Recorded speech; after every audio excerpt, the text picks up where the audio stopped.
রোজা রাখলে কি কি করা যাবে না, কোন কাজ করলে রোজা ভঙ্গ হবে, রোজা ভঙ্গের কারণ আছে না নাই? এদের এখন আছে না নাই? রোজা ভঙ্গের কারণ আমাদের সকলকে জানা দরকার। এই কারণটা বর্তমানে আমাদের বাংলাদেশে ওয়াজ দেওয়া হবে না। আমাদের বাংলাদেশে এই কারণের সমস্যা যদি সমাধান করতে চাই তাহলে কোরআনের সমাজ কায়েম করা লাগবে। ধরে কোন ঠিক কি না?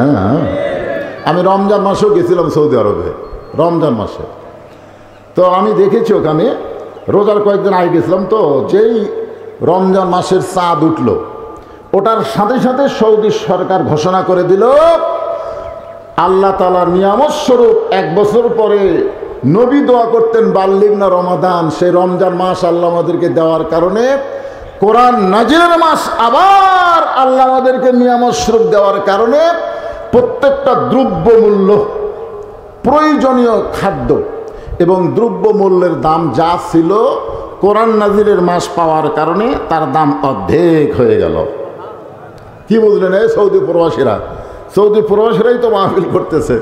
তো ওখানে সৌদি আরবে কি দেখে আসলো যে ওই জায়গায় কোরআন নাজিলের মাস পাওয়ার কারণে খাদ্যদ্রব্যের দাম যা ছিল কমে গেল। আমি সেদিন ফেসবুকে দেখলাম, এটা আবার একটা দিছে, ভিডিও দিছে মানুষকে শেখানোর জন্যে। সৌদি আরবে রোজার চাঁদ উঠে 10 টাকার জায়গায় 5 টাকা লিখতেছে, 10 টাকার জিনিস 5 টাকা, 20 টাকার জিনিস 10 টাকা, 40 টাকার জিনিস 20 টাকা। আর বাংলাদেশে লিখতেছে রোজার চাঁদ ওঠার সাথে সাথে 10 টাকার জিনিস 20 টাকা, 20 টাকার জিনিস 40 টাকা, 40 টাকার জিনিস 80 টাকা। তো তাহলে বলেন তো, সৌদি আরবের দাম কমতিছে আর বাংলাদেশের দাম বাড়তিছে একই মাসে, কারণ কি?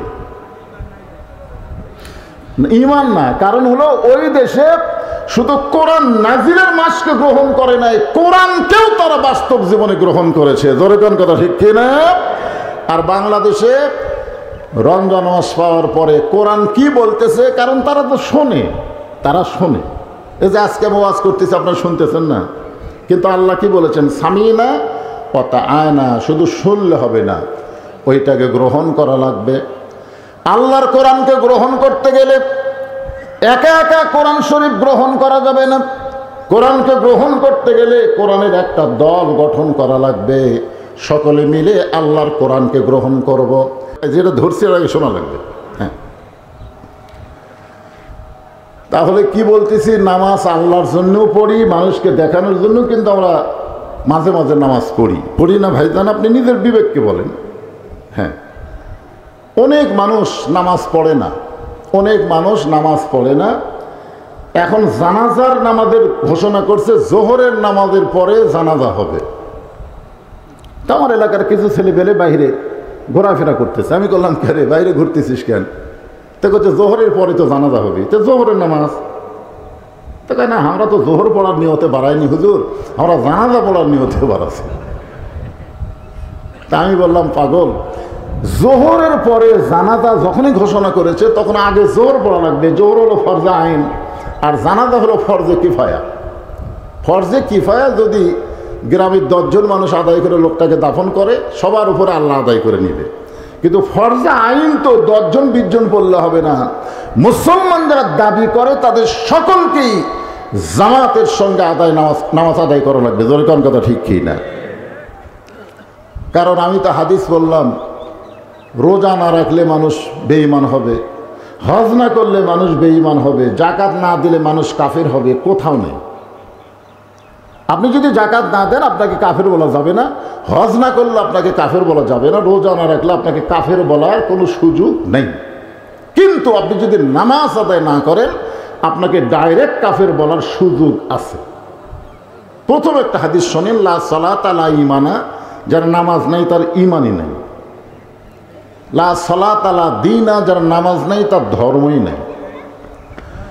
বাইনাল আবদি ওয়াল কুফরি তরকুস সালাত, বান্দার কাফিরের মধ্যে পৃথক করার জিনিস তার নামই হলো নামাজ। যারা নামাজ পড়ে তারা হলো বান্দা, আর যারা নামাজ পড়ে না তারা হলো কাফের। এখন বলেন, ইচ্ছা করে জোহরের নামাজ বাদ দিয়ে যারা জানাজায় শামিল হলো, এরা কি মুসলমান না কাফের? আর মুসলমানের কোনো জানাজায় কাফের যদি শামিল হয় তাহলে মুর্দার জন্য আযাব হবে না সওয়াব হবে? হ্যাঁ, এই জন্য আমি বললাম বাবা খালি জানালা পড়লে হবে না, জোহর পড়া লাগবে। তখন পিছন থেকে দুইজন বলতেছে, হুজুর যখন বলতেছে স যাই, হুজুর যখন বলতেছে, আমি হুজুর বলার আগে কে বলছে? কথা বলেন, কে বলছে? কিন্তু ওরা বলতেছে হুজুর যখন বলতেছে যদি না পড়ি তাহলে ওয়াজের মধ্যে আবার কবে স যাই। আপনার বলেন তো এরা কি আল্লাহর জন্য নামাজ পড়ছে? তাহলে নামাজ মানুষ আল্লাহর জন্য পড়ে, আবার নামাজ মানুষ মানুষকে দেখানোর জন্য পড়ে। হজ মানুষ আল্লাহর জন্য করে, আবার মানুষকে দেখানোর জন্য হজ করে। আছে না নাই? হজ কার জন্য? আল্লাহর জন্য। আল্লাহ সামর্থ্যবানের উপরে হজ ফরজ করেছে, সামর্থ্যবানেরা আল্লাহর জন্য হজ করবে। কিন্তু মানুষকে দেখানোর জন্য যে হজ করে, যারা হাজী সাহেব খালি নামের আগে একটাবার আলহাজ লেখা বাদ দেন। আমার এলাকায় একজন হাজী সাহেবের নামের আগে আলহাজ না লিখে আমার মাদ্রাসার একটা চিঠি দিছে, ওই চিঠি পায়ে হাজী সাহেব ছিঁড়িছে। তো বলতেছে আপনি চিঠি না পড়ে ছিনলেন কেন? বলে আমার নামের আগে আলহাজ কোথায়? আমি এত লক্ষ টাকা খরচ করে হজ করছি, আর মিয়া খালি মোহাম্মদ দিয়ে আমার নাম লিখছে, আলহাজ কোথায়? এখন বলেন তো ওই লোকটা কার জন্য হজ করছে? আল্লাহর জন্য করছে না মানুষকে দেখানোর জন্য করছে? দেখবেন অনেক লোক হজ করার পরে মানুষ যদি তাকে কিছু জিজ্ঞাসা না করে, সে নিজে হজ করেছে এটা বলার জন্য চাষ করে যায়, চাষ করে যে গল্প শুরু করবে। এইবারে ভাই পাথর মারবার যায়, যা ভিড়, হায় হায়। আপনারা বলেন তো ওর থেকে একটু সুন্দর স্যার, হায় হায় ছাপা মারোয়া, সে কি অবস্থা। তার মানে ও যে হজ করছে এটা মানুষকে জানানোর জন্যই কিন্তু গল্প তুলিছে। তোর এখন কথা ঠিক করে এখান থেকে আমরা বুঝতে পারলাম হজ মানুষ আল্লাহকে খুশি করার জন্যও করে, আবার মানুষকে জানানোর জন্য দেখানোর জন্যও মানুষ হজ করে। এখন বলেন নামাজ আল্লাহর জন্য পড়ে, মানুষকে দেখানোর জন্য পড়ে, নামাজ কবুল হবি? কথা কয় না। হজ আল্লাহর জন্যও করে, মানুষকে দেখানোর জন্য করে, হজ কবুল হবে? যাকাত মানুষ আল্লাহর জন্য দেয়, আবার মানুষকে দেখানোর জন্য যাকাত দেয়। দেখবেন অনেক ধনী মানুষ, অনেক ধনী মানুষের বাড়িতে গরিবেরা যখন যায় রোজার মাসে, আপনাদের এলাকায় রোজার মাসে যাকাত দেয় না? আমাদের এলাকায় তো রমজান মাসে যাকাত দেয়, কারণ রমজান মাসে বেশি সওয়াব। এখন গরিব মানুষের অভাবের কারণে প্রথম দিকে গেছে, কয় না এখন তো আমি যাকাত দেই না, যাকাত দেবো 23শে রমজান। যত গরিব আসতেছে প্রত্যেকটা গরিবকে একই কথা বলতেছে, যাকাত দেব 23শে রমজান। আপনার বলেন তো ওই একটা দিন নির্দিষ্ট করার কারণ কি? একটা দিন নির্দিষ্ট করার কারণ হলো সব গরিব মানুষ তার বাড়ির দরজা ভিড় করবে, তখন ছেলে টেলে এদেরকে বলবে একটু ক্যামেরা বন্দি কর, একটু ভিডিও কর, আমি যে যাকাত দিচ্ছি এটা আবার ফেসবুকে ছাড়িয়ে দে। তাহলে কি বুঝলেন? যাকাত মানুষ আল্লাহর জন্যও দেয়, আবার মানুষকে দেখানোর জন্যও যাকাত দেয়। তাহলে ইবাদত গেল কয়টা? নামাজ, হজ, যাকাত। আরে একটা থাকলো, সেটা হলো রোজা। আপনারা বলুন তো এই রোজা, এই যে 16টা ঘন্টা না খায়া থাকা, পানাহার না করে থাকা, এটা কেউ মানুষকে দেখানোর জন্য করে? আপনাকে কি মনে হয় মানুষকে দেখানোর জন্য রোজা কেউ করে? আচ্ছা মানুষের দেখানোর জন্য হয়তো বাইরে করলো, ভিতরে যখন গেল গোসলখানার মধ্যে গোসল করতেছে। আমার এলাকায় দেখলাম এক রোজাদার কিছুদিন আগে এই দ্বিতীয় রোজাতে মুখের মধ্যে উজু করতে গিয়ে মনে হচ্ছে যে সামান্য পানি আলা জিবাত গেছে, হয়তো যায়নি কিন্তু ওর মনে হচ্ছে। তখন আমি বলি ভাই কি হচ্ছে ভাই? হুজুর আমার সন্দেহ হচ্ছে, মনে পানি গেছে হুজুর। আমি বললাম পাগলা, ইচ্ছা করে পানি না খায়া যদি সন্দেহযুক্ত ভাই পানি যায় তাহলে রোজার কোনোই ক্ষতি হয় না। তুমি যে ওয়াক করতে যায় মনে তোমার আলা দেও ছেড়ে ফেলে দেবে। আচ্ছা আপনারা বলেন তো ওর যে এই জায়গায় পানি গেছে এটা কেউ দেখছে? কিন্তু ওয়াক করার কারণে কারো হয়? কথা কন না কেন কারো হয়? তাহলে বাথরুমে যখন গোসল করতেছে, ঠান্ডা পানি মাথার উপর দিয়া, নাকের উপর দিয়া, মুখের মধ্যেও কিন্তু যায়। মুখের মধ্যে যাওয়ার পরে লোকটা কুলি করে বের করে দেয়। ওযু করার সময় কুলি করতেছেন, গোসল করার সময় কুলি করতেছেন, দরজা বন্ধ, বাথরুমের জানলাও নাই। এই সময় মন যদি বলে এত তৃষ্ণার্ত মন নিয়ে কেন থাকবে, কেউ তো দেখতেছে না, এক গিলাস পানি খা, এক জগ পানি খা, ওটি তো কেউ নেই। ওই জায়গাতে কি কেউ আছে? তাহলে ওই জায়গায় পানি খাবার বলতেছে মিন শাররিল ওয়াসওয়াসিল খান্নাস, ভিতরের খান্নাস বলতেছে খা, কেউ তো দেখবে না। তখন রোজাদার কি বলে? রোজাদার বলে এই শয়তান, কেউ না দেখলেও আমার আল্লাহ দেখতেছে। ধরে কারণ সুবহানাল্লাহ। তার মানে বোঝা গেল একটা মাত্র ইবাদত মানুষকে মুত্তাকি বানায় দেয়, তার নাম হলো রোজা। যে কেউ না দেখলেও আল্লাহ দেখতেছে, এই বিশ্বাস তার অন্তরে নিয়ে আসে, সেই আমলের নাম কি? রোজা রাখা। ধরে কার নাম কি? রোজা রাখা। আপনারা বলেন তো, রোজা রেখে সে যদি পানি মুখের মধ্যে যায়নি তারপর ওয়াক ওয়াক করতেছে, এই লোকটা যদি আবার সুদের ব্যবসা করে, মনে করেন যে সামান্য পানি গলার মধ্যে গেল কিনা ওয়াক ওয়াক করতেছে, কিন্তু আমরা জানি ওই লোকটা আবার সুদও খায়। ধরে কারণ কি খায়? আচ্ছা, সুদ খেলে কি রোজা ভঙ্গ হয়? আপনাদের কি ধারণা, সুদ কি মুখ দিয়ে খায় নাকি? কথা বলেন, রোজা ভঙ্গ হবে? ঘুষ খেলে? ঘুষ তো মানুষ মুখ দেখায় না, হাত দেলে। একটু মনোযোগ দিবে। এই হুদাল্লিল মুত্তাকিন আল্লাহ বললেন, আল্লাহ আল্লাকুম তাত্তাকুন, এইটা বোঝানোর পরেই আমি মা বোনদের ওয়াজের দিকে চলে যাবো ইনশাল্লাহ। রোজা রাখলে কি কি করা যাবে না, কোন কাজ করলে রোজা ভঙ্গ হবে? রোজা ভঙ্গের কারণ আছে না নাই? এখন আছে না নাই? রোজা ভঙ্গের কারণ আমাদের সকলকে জানা দরকার। এই কারণটা বর্তমানে আমাদের বাংলাদেশে ওয়াজ দেওয়া হবে না। আমাদের বাংলাদেশে এই কারণের সমস্যা যদি সমাধান করতে চাই, তাহলে কোরআনের সমাজ কায়েম করা লাগবে। ধরে কোন ঠিক কি না? আমি রমজান মাসেও গেছিলাম সৌদি আরবে, রমজান মাসে।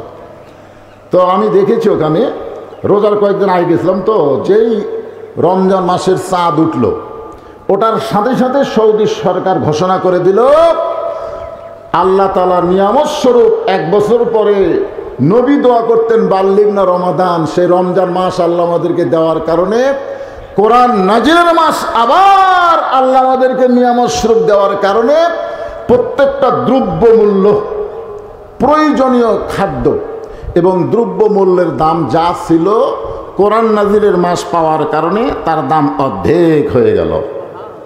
কি বুঝলেন? এই সৌদি প্রবাসীরা, সৌদি প্রবাসীরাই তো মাহফিল করতেছে। তো এখন সৌদি আরবে কি দেখে আসলো, যে ওই জায়গায় কোরআন নাজিলের মাস পাওয়ার কারণে খাদ্যদ্রব্যের দাম যা ছিল কমে গেল। আমি সেদিন ফেসবুকে দেখলাম, এটা আবার একটা দিছে, ভিডিও দিছে মানুষকে শেখানোর জন্যে। সৌদি আরবে রোজার চাঁদ উঠে 10 টাকার জায়গায় 5 টাকা লিখতেছে, 10 টাকার জিনিস 5 টাকা, 20 টাকার জিনিস 10 টাকা, 40 টাকার জিনিস 20 টাকা। আর বাংলাদেশে লিখতেছে রোজার চাঁদ ওঠার সাথে সাথে 10 টাকার জিনিস 20 টাকা, 20 টাকার জিনিস 40 টাকা, 40 টাকার জিনিস 80 টাকা। তো তাহলে বলেন তো, সৌদি আরবের দাম কমতিছে আর বাংলাদেশে দাম বাড়তিছে একই মাসে, কারণ কি? ঈমান না, কারণ হলো ওই দেশে শুধু কোরআন নাজিলের মাসকে গ্রহণ করে নাই, কোরআনকেও তারা বাস্তব জীবনে গ্রহণ করেছে। জোরে কোন কথা ঠিক কিনা? আর বাংলাদেশে রমজান মাস পাওয়ার পরে কোরআন কি বলতেছে, কারণ তারা তো শোনে, তারা শোনে। এই যে আজকে আমি ওয়াজ করতেছি, আপনারা শুনতেছেন না, কিন্তু আল্লাহ কি বলেছেন? সামিনা কথা আয় না, শুধু শুনলে হবে না, ওইটাকে গ্রহণ করা লাগবে। আল্লাহর কোরআনকে গ্রহণ করতে গেলে একা একা কোরআন শরীফ গ্রহণ করা যাবে না। কোরআনকে গ্রহণ করতে গেলে কোরআনের একটা দল গঠন করা লাগবে, সকলে মিলে আল্লাহর কোরআনকে গ্রহণ করব। যেরকম মুয়াজ্জিন যখন আযান দেয়, আযান দেওয়ার সঙ্গে সঙ্গে আল্লাহ বলেছেন আকিমুস সালাত, নামাজ কায়েম করো। আযান শোনার সঙ্গে সঙ্গে বাবা যদি মসজিদে যায় তাহলে নামাজ কায়েম হবে না, আবার যদি ছেলে মসজিদে যায় তাহলে নামাজ কায়েম হবে না। আযান শোনার পরে দাদা মসজিদে যায় তাহলে নামাজ কায়েম হবে না। আযান শোনার সঙ্গে সঙ্গে দাদা, ছেলে, নাতি একসাথে মসজিদে গিয়া জামাতে আদায় করলে নামাজ কায়েম হবে। তার মানে বোঝা গেল একা একা কোনো জিনিস হবে না, সম্মিলিতভাবে আদায় করা লাগবে। এখন যদি আমরা কোরআন অনুযায়ী চলতে চাই তাহলে একা একা সম্ভব না, কোরআনের একটা দল করা লাগবে। এখন আমাদের 92% মুসলমানের দেশে কোরআনের দল বলতে বাংলাদেশে কি কিছু আছে? আপনাকে কি মনে হয় কোরআনের দল নাই? এই বাংলাদেশে কোরআনের বিজয় হোক, এরকম কোনো দলই কি আপনাকে চোখে পড়ে না? পড়ে পড়ে।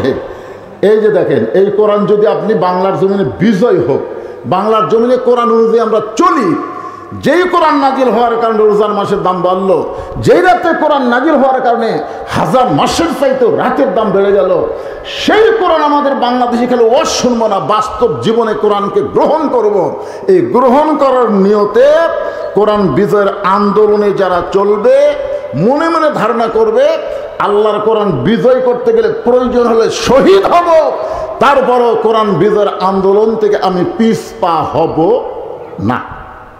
এর সম্পর্কে রাসূল বলেছেন, মান সাআলাল্লাহু তাআলা আশ-শাহাদাতা বিসিদকিন বাল্লাগাহুল্লাহু মানাজিলাশ শুহাদা ওয়া মাতা আলা ফিরাশিহি, রাওয়াহুল বুখারী কিতাবুল মাগাজি।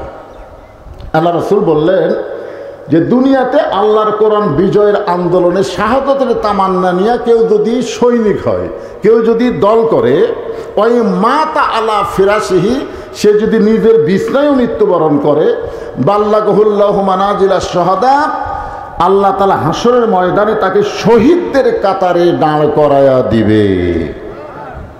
আপনারা বলেন তো, দুনিয়াতে যত মৃত্যু হচ্ছে, কোন মৃত্যুর কোনো কষ্টই হয় না? কোন মৃত্যুর কোনো কষ্টই হয় না? এবারে চাক্ষুষ প্রমাণ হলো, আমরা দেখলাম আবু সাইদ। আবু সাইদকে আপনারা দেখেননি? মুগ্ধকে আপনারা দেখেননি? পানি পান করতে গুলি লাগলো। আবু সাইদকে যখন গুলি করতেছে, ও কি, ও মারে বাবারে দাদারে কয়ে চিল্লা উঠছে। আপনারা কি দেখলেন? আপনারা দেখলেন যখন গুলি করলো, ও আবার সামনে গেল, মানে গুলি লাগার পরেও এদিক দিয়ে ঢুকে ওই দিক দিয়ে বার হলো, তারপরেও ও কিন্তু সামনে গেল, ও মারে বাবারে কিছুই বলতেছে না, আবার সামনে গেল। আবার যখন গুলি করলো তখনই কিন্তু দুই হাত প্রসাদ করে দাঁড়িয়ে থাকলো। তৃতীয়বার গুলি করার পরে দুই বন্ধু এসে যখন ধরলো, তখন আস্তে করে পড়লো। তার মুখে কোনো ও বাবারে মারে বাঁচারে এরকম কোনোই শব্দ নেই। তার মানে কি বুঝলেন? যে আবু সাইদ যখন জীবন দিচ্ছে, বাতিলের সঙ্গে আপোষ করে নয়, হকের পক্ষে থাকার কারণে। জোরে কোন কথা, ঠিক কিনা? আর এই জীবন দেওয়াকে আল্লাহ তাআলা শহীদ বিশ্বাস করে, শহীদ হিসাবে গ্রহণ করে, তার যে কোনো কষ্টই হলো না, তার প্রমাণ হলো গোটা বিশ্বের কোটি কোটি মানুষ দেখলো তার মুখে কোনো শব্দ নাই, কোনো সাউন্ড নাই। অথচ বুখারী শরীফের রাসূল আজ থেকে 1500 বছর আগে বলে গেছে যে চিনি খাওয়া পিঁপড়া, যে পিঁপড়া চিনি খায়, ওই পিঁপড়া যদি আপনাকে কামড় দেয়, আপনাকে লাগে 10টা পিঁপড়া যদি এক জায়গায় কামড় দেয়, আপনি কি চুলকাই করে? ধরে কোন কথা, ঠিক কিনা? ওর কামড়ে বেশি লাগে না। আল্লাহ রাস্তায় যারা শহীদ হয় তাদের মৃত্যু যন্ত্রণা এই পিঁপড়ার কামড়ের চাইতো কম। তাহলে পরকালীন জগতে যখন আমরা যাব, এই দুনিয়া থেকে পরকালীন জগতে যদি আমরা যাবার চাই, এরকম শাহাদাতের তামান্না আমাদের অন্তরে রাখার দরকার আছে না নাই? জোরে কোন আছে না নাই? এখন আসেন, আল্লাহ কোরআনে বললেন, ওয়াসিকাল্লাযীনা তাকাউ রাব্বাহুম ইলাল জান্নাতি যুমারা হাত্তা ইযা জাউহা وفتحت أبوابها وقال لهم خزنتها سلام عليكم طبتم فادخلوها خالدين। রোজা থেকে আল্লাহু আকবার বলতে কি দুর্বল লাগতেছে আপনাদের? কোরআন যে আয়াতে কারিমা তেলাওয়াত করলাম, আয়াতের তো অর্থ খালি একটু জানা থাকলে আল্লাহু আকবার কয়ে খাড়া হতেন। এই আয়াতের উপরে এখন আলোচনা হবে। এই রোজাদার, আপনার যে কষ্ট করে রোজা আছেন, আপনাদের পুরস্কার কি, কিভাবে আল্লাহ পুরস্কার দিবেন, আর আপনার পুরস্কার পায়ে কেমন খুশি হবেন। স্পেশাল দরজাতে আল্লাহ আপনাদের জান্নাত দিবেন। আসলে যে জান্নাতই না আল্লাহ প্রয়োজন, এর উপরে একটা কথা আছে এই আয়াতের মধ্যে।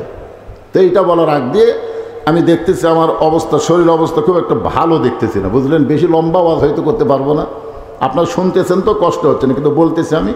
তো যাই হোক, আমার মা বোনদের জন্য ওরা বসে আছে। আল্লাহ রাসূল একদিন ফাতেমার কাছে গিয়ে বললেন, মা, তোমার কি কখনো মনে হয় যে তোমার বাবা বিশ্ব নবী, এই কারণে আল্লাহ তোমাকে জান্নাত দিবে? মেয়েকে বলতেছে।